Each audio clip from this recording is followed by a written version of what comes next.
أعوذ بالله من الشيطان الرجيم بسم الله الرحمن الرحيم. Il y a des marches qui ne commencent pas par un pas, mais par une déchirure. Il y a des retours qui ne ramènent pas les vivants, mais élèvent les voix. La famille du prophète sallallahu alayhi wa sallam était meurtrie, chargée de pertes, humiliée par des regards hostiles et des silences trop lourds. Mais malgré les chaînes et l'humiliation, malgré l'arrogance de Yazid et l'oppression de sa cour, l'imam al-Sajjad et Bibi Zaynab alayhim as-salam prirent la parole. Leurs serments d'un courage bouleversant transpercèrent le silence d'une assemblée figée. Ils dénoncèrent l'injustice, ils défendirent la vérité de l'imam al-Hussein alayhi salam et la noblesse de sa mission. Ces serments provoquèrent un bouleversement profond dans l'assemblée. Les hommes commencèrent à se regarder, à se murmurer qu'ils avaient été trompés, qu'ils vivaient dans l'égarement, qu'ils s'étaient perdus dans un gouffre de confusion. Déstabilisé, Yazid sentit le sol trembler sous ses pieds. Il n'eut d'autre choix que de faire sortir les femmes de la famille du prophète de sa cour. Mais même libérées du regard des courtisans, elles ne furent pas épargnées. Il les relégua quelques jours encore dans une ruine sans toit, une prison délabrée. Et Cham, la cité arrogante, devint le témoin silencieux de la grandeur des opprimés. Les cachots résonnaient des pleurs des enfants, des gémissements des femmes, des invocations des cœurs brisés. La prison, sombre, glaciale, devint un sanctuaire de patience et de foi. Chaque nuit, entre les chaînes et les larmes, une flamme s'allumait. La mémoire de l'imam al-Hussein alayhi salam ne s'éteignait jamais. Ce que Yazid croyait être sa victoire fut en vérité sa plus grande humiliation.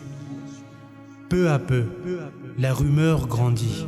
Le peuple apprit que cette tête bénie, exhibée comme un trophée, était celle du petit-fils du messager d'Allah, sallallahu alayhi wa sallam, que ces femmes captives étaient les filles de Fatima az-Zahra, salamullahi alayha. Le murmure devint cri, l'indignation se répandit, les rires se changèrent en sanglots. Le vent avait tourné, ceux qu'on voulait faire taire avaient parlé, ceux qu'on voulait écraser s'étaient élevés au-dessus des palais. Et Yazid, ce roi d'un jour, sentait son trône chanceler. Alors, pris de panique, il adopta une posture hypocrite envers les Ahlul Bayt alayhim as-salam, tentant d'apaiser les tensions, de sauver l'image de son pouvoir. Il ordonna que les biens pillés soient restitués. Les têtes des martyrs furent remises à leurs proches. La caravane se préparait à quitter Cham. La ville, qui avait jadis hurlé de joie, pleurait désormais en silence. Et la caravane quittait Damas, portant avec elle des têtes rendues, des corps absents et une blessure éternelle gravée dans les yeux de chaque survivant. Mais pendant ce temps, c'est Jabir ibn Abdullah al-Ansari, compagnon du prophète sallallahu alayhi wa sallam, qui allait inscrire à jamais son nom dans la mémoire des amoureux du martyr de Karbala. Un vieil homme, aveugle, épuisé, mais éveillé par l'amour, son cœur brûlé d'un feu que ni le temps ni l'épreuve n'avaient éteint. Depuis Médine, il entama un long voyage vers la terre de son maître, vers la tombe sacrée de Karbala. Atiya ibn Sa'ad al-Koufi raconte: lorsque nous arrivâmes à Karbala avec Jabir ibn Abdullah al-Ansari, ce Jabir ne pouvait marcher sans aide. Et pourtant, Lorsqu'il sentit la terre de Karbala sous ses pieds, il descendit de sa monture, il se rendit au bord de l'Euphrate, fit ses ablutions, puis se tourna vers moi et dit: le messager d'Allah sallallahu alayhi wa sallam m'a dit: chaque pas fait vers la ziyarat de mon petit-fils Hussein alayhi salam, une faute est effacée et un degré est élevé auprès d'Allah subhanahu wa ta'ala. Alors Jabir marcha à petits pas, un pas, un souffle, un pas, une larme. Et c'est ainsi que commença la marche d'Arba'in, la toute première, l'étincelle d'une flamme ardente, d'un amour éternel pour Aba Abdullah alayhi salam, qui aujourd'hui fait marcher des millions d'amoureux des confins du monde jusqu'à son sanctuaire. Quand il arriva près de la tombe, il me dit: oh Atiya, guide-moi, pose ma main sur la tombe. Je guidai ses doigts jusqu'à la terre bénie. Dès qu'il la toucha, il s'effondra, enlaçant la tombe. Il pleura, inconsolable. Je lui jetai de l'eau pour le ranimer. Lorsqu'il revint à lui, il s'écria, le cœur fendu: Ya Habibi, Ya Hussein, Ya Habibi, Ya Hussein. Puis, dans un sanglot déchirant, il dit: le bien-aimé ne répond-il pas à son ami? Et il se répondit à lui-même: comment pourrais-tu répondre, toi dont le noble coup fut tranché, ton corps inondé de sang et ta tête séparée de ton corps? Puis, posant son cœur brisé dans ces mots, il déclara: je témoigne que tu es le fils du meilleur des prophètes, le fils du chef des croyants, le fils du maître des successeurs et le fils de Fatima, la maîtresse des femmes de l'univers. Toi qui as été élevé par les mains du messager de Dieu, toi qui as grandi parmi les purs, nourri par la foi, sevré dans l'islam, pur dans ta vie, pur dans ton martyre. Certes, les cœurs des croyants sont brisés par ton absence, bien qu'aucun doute ne pèse sur ta noblesse et ton rang auprès d'Allah subhanahu wa ta'ala. Que la paix soit sur toi, ainsi que sa satisfaction. Assalamu alaykum ayyatuha al-arwah allati hallat bifina'ik. Pendant ce temps, la caravane de l'imam As-Sajjad alayhi salam ne rentrait pas, non, il revenait. Oui, le 20 Safar, ce n'est pas seulement la date du premier pèlerin, c'est aussi le jour où les Ahlul Bayt alayhimus salam, enfin libérés de Cham, se tournèrent vers leur guide. لما رجع نساء الحسين عليه السلام وعياله من الشام وبلغوا العراق قالوا للدليل مر بنا على طريق كربلاء. Lorsqu'ils revinrent de Cham, ils atteignirent les abords de l'Irak. Ils dirent à leur guide: fais-nous passer par Karbala. Nous voulons revoir les tombes de nos martyrs. Plus ils s'approchaient de Karbala, plus leur cœur se serrait, plus la poussière frôlait leur visage, plus les souvenirs les assaillaient. Farwa pensait à son jeune Qasim. Layla sentait brûler le souvenir de son fils Ali al-Akbar. Rabab cherchait du regard la silhouette d'Asghar. On rapporte que l'une des filles de l'imam al-Hussein alayhi salam s'était endormie pendant le voyage de retour. Mais à l'approche de Karbala, elle se réveilla soudainement. « Ya Ammati, je sens un parfum particulier. Ne sommes-nous pas à Karbala ?» Puis le souffle court, elle murmura « Ka'anni asma'u sawt ar-radi » comme si j'entendais les pleurs du nourrisson, du petit Ali al-Asghar. Ils avancèrent, le cœur lourd, escorté par le vent du retour, et chaque pas semblait écrire une page du deuil jusqu'à Karbala, jusqu'à ce champ de sable et de sang.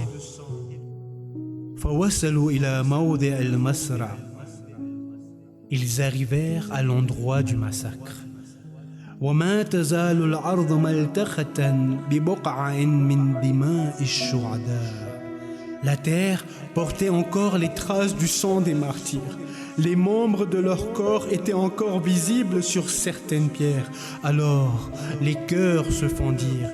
Les souvenirs d'Ashura jaillirent comme une blessure rouverte. De nouvelles larmes coulèrent des yeux Kulthum. Rabab, à nouveau, chercha désespérément le petit corps de Sghar. Leila revit son brave Akbar tomber sous les flèches. Et Zainab, salamullahi alayha. Zainab vit tout ça. Le dernier regard de Hussein, la chemise déchirée, Zuljana revenant seul, la selle vide, couvert du sang de son maître.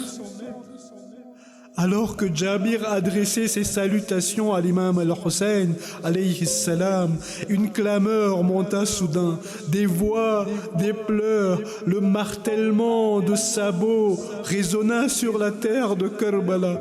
Un nuage de poussière s'éleva dans l'air.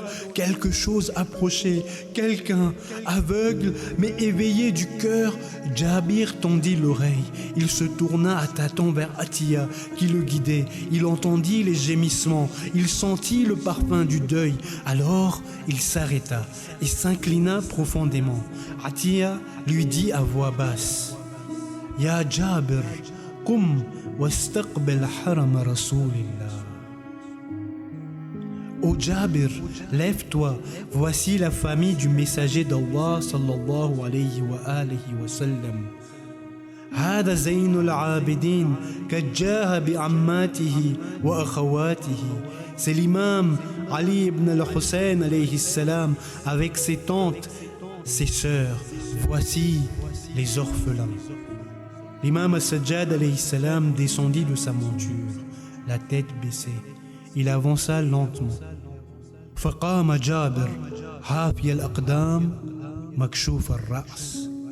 Jabir se leva, pieds nus, tête découverte, cœur brisé. Il se précipita vers l'imam et le prit dans ses bras. Tous deux éclatèrent en sanglots. Leurs larmes se mêlèrent au sable de Karbala. Les deux caravanes, celle des survivants et celle du souvenir, fusionnèrent dans une seule et même douleur. Ce fut la toute première fois que l'imam alayhi salam reçut des condoléances en tant qu'héritier du sang de Hussein. Le deuil devient total. Les poitrines se soulevèrent de lamentations. La terre elle-même semblait pleurer. L'imam Sajjad alayhi salam murmura à l'oreille de Jabir: Ya Jabir, ha huna wallah qutilat rijaluna. Oh Jabir, c'est ici que nos hommes ont été tués. Ha huna wallah dhubihat atfaluna. C'est ici que nos enfants ont été égorgés. Ha huna wallah ahriqat khiyamuna. Ici, nos tentes furent incendiées. Oh Jabir, je voyais mes sœurs courir de tente en tente. Oh Jabir, comment oublier le bruit des sabots piétinant le corps de mon père. Ici même Jabir s'agenouilla Shib. Ici, il trancha la gorge de Hussein. Et Jabir, aveugle mais lucide, écoutait. Il ne voyait plus, mais l'imam le guidait, main dans la main, sur les lieux du martyr. Et aujourd'hui encore, des siècles plus tard, des millions de pas refont ce chemin, des millions de cœurs battent sur cette même terre. Ils viennent de Najaf, de Basra, de Bagdad, d'Iran, du Liban, d'Europe, d'Afrique. Ils marchent pour revivre les pas de Jabir. Ils marchent pour consoler le cœur de Zaynab, salamullahi alayha. Ils marchent pour dire à l'imam al-Hussein alayhi salam, Ya Hussein, nous sommes là, nous avons entendu ton appel et nous sommes venus. Et chaque année, des millions d'amoureux entendent encore dans le silence du désert les pleurs et les lamentations de Zaynab, celle qui s'effondra sur la tombe de son frère à Karbala. Et d'une voix déchirante, elle cria « Wa akha, wa Husseina, oh mon frère, oh Hussein, wa habib Rasulillah, wa ibn Makkah wa Mina. وابن فاطمة الزهراء وابن علي المرتضى. Ô Hussein bien-aimé, ô toi, joyau du cœur du prophète de Dieu, ô fils noble de la Mecque et de Mina, ô précieux fils de Fatima Zahra alayha salam, ô fils éminent de Ali al-Murtada, par l'âme de ton frère, je suis ta sœur Zaynab. Oui, Karbala résonne encore.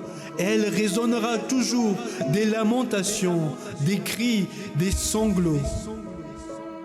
Des femmes des environs vinrent se joindre à leur deuil 3 jours durant.